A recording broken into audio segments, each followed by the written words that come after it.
Halo teman-teman, perkenalkan nama saya Kristen Gembalu. Saya mahasiswa dari Prodi Psikologi Undana.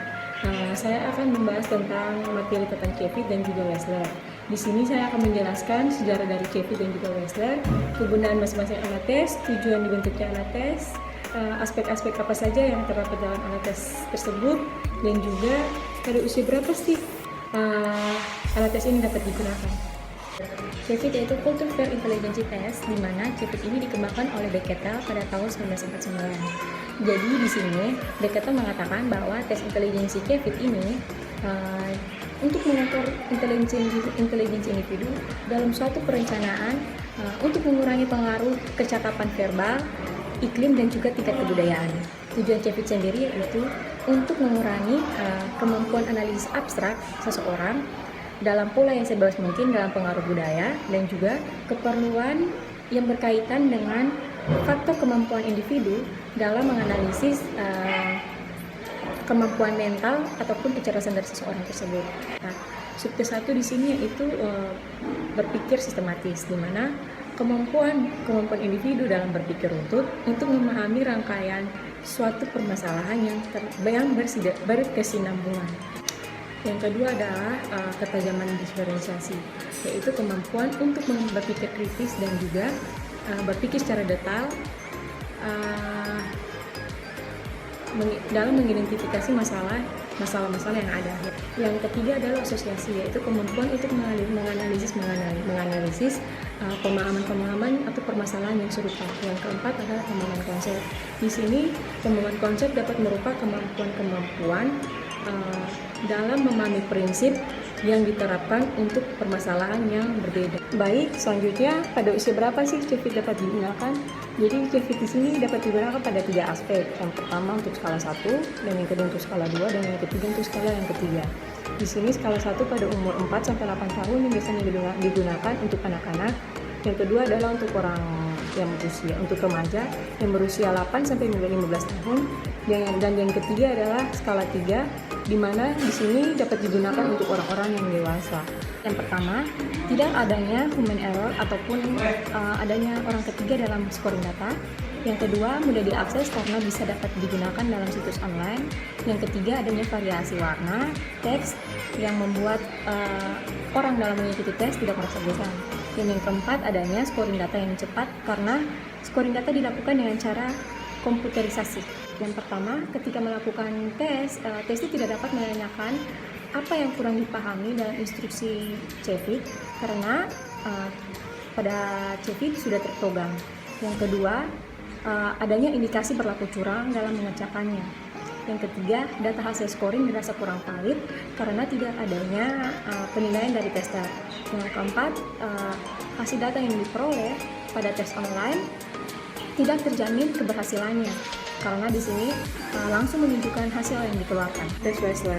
Di sini tes Wechsler pertama kali dikembangkan oleh psikolog Amerika bernama David Wechsler. Di sini David Wechsler memiliki keraguan terhadap tes Binet, di mana menurutnya tes Binet ini adanya keterbatasan dalam mengukur tes intelijensi orang dewasa. Tujuan Wechsler. Yang pertama, tujuan Wechsler yaitu dapat mengukur kemampuan intelijensi seseorang. Yang kedua, Wechsler juga dapat membantu seseorang dalam mengetahui informasi kelebihan dan juga kelemahannya sehingga dia dapat mengetahui perkembangan kognitifnya dia. Verbal.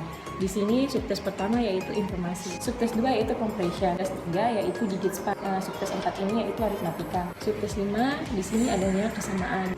Dan yang terakhir adalah kosakata. Yang kedua adalah skala performance, di mana yang pertama adalah picture comprehension, yang digit simbol coding. Yang ketiga adalah block design. Yang keempat picture arrangement. Jadi pada usia berapa saja sih Wechsler dapat digunakan? Jadi dalam diagram Wechsler ada 3 aspek yang dapat diukur. Yang pertama, Wechsler Perceptual and Primary Scale of Intelligence pada tahun 1989. Di sini usianya yang dapat diukur yaitu pada umur 3 tahun sampai 7 tahun 3 bulan. Yang kedua adalah WISC pada tahun 1949. Di sini alat tes ini dapat digunakan pada anak-anak yang berumur 6 sampai 16 tahun 11 bulan. Yang ketiga adalah WISE atau Wechsler Adult Intelligence Scale pada tahun 1955. Di sini alat tes ini dapat digunakan pada usia 16 sampai 74 tahun. Kelebihannya yang pertama yaitu konselor dapat mengamati langsung kliennya, sehingga di sini konselor dapat mengamati faktor emosional dan juga faktor neurologis yang sedang berlangsung dalam tes. Yang kedua yaitu tes Wechsler dapat digunakan untuk mendiagnosis psikiatri. Kekurangan dari Wechsler yang pertama adalah tidak adanya validitas ekologi. Yang kedua, tes Wechsler ini tidak dapat diaplikasikan untuk etnis, minoritas atau orang-orang yang memiliki latar belakang sosial ekonomi yang rendah. Sore. Baik, saya bernama Kristen Lubalu. Saya akan membantu saudara dalam serangkaian tes psikologi pada hari ini. Apakah Anda bersedia? Siap, saya bersedia. Ya, baik. Sekarang saudara silakan tulis di diri saudara. Pada pojok kanan atas berupa nama lengkap, tempat tanggal lahir, jenis kelamin, dan juga tanggal tes hari ini, yaitu tanggal 30 April. Baik, pada tes pertama, di sebelah atas, saudara akan menentukan sederet kotak yang berisi urutan gambar. Namun, kotak terakhir belum ada isinya. Tugas saudara adalah mengisi kotak tersebut dengan gambar yang sesuai, yang bisa dipilih dari 6 pilihan jawaban yang tersedia, yaitu A, B, C, D, dan juga E dan F. Perlu diingat bahwa gambar-gambar pada soal memiliki pola tertentu, sehingga untuk mengisinya, saudara perlu mengetahui pola dari urutan gambar tersebut.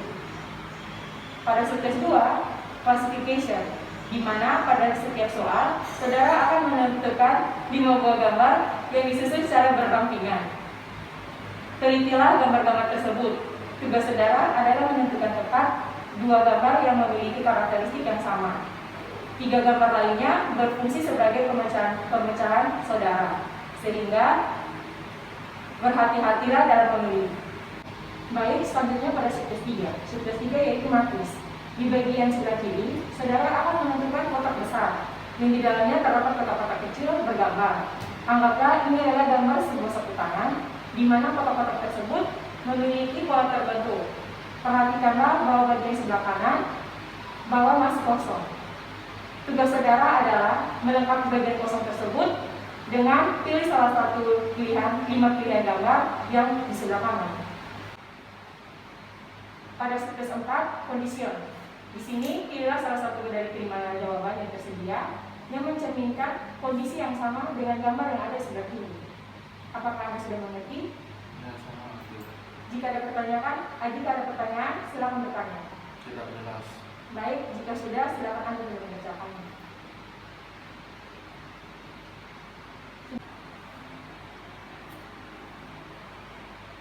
Apakah telah selesai? Ya, saya sudah mengerti. Baik, jika sudah, silakan letakkan alat tulis saudara dan silakan meninggalkan tempat.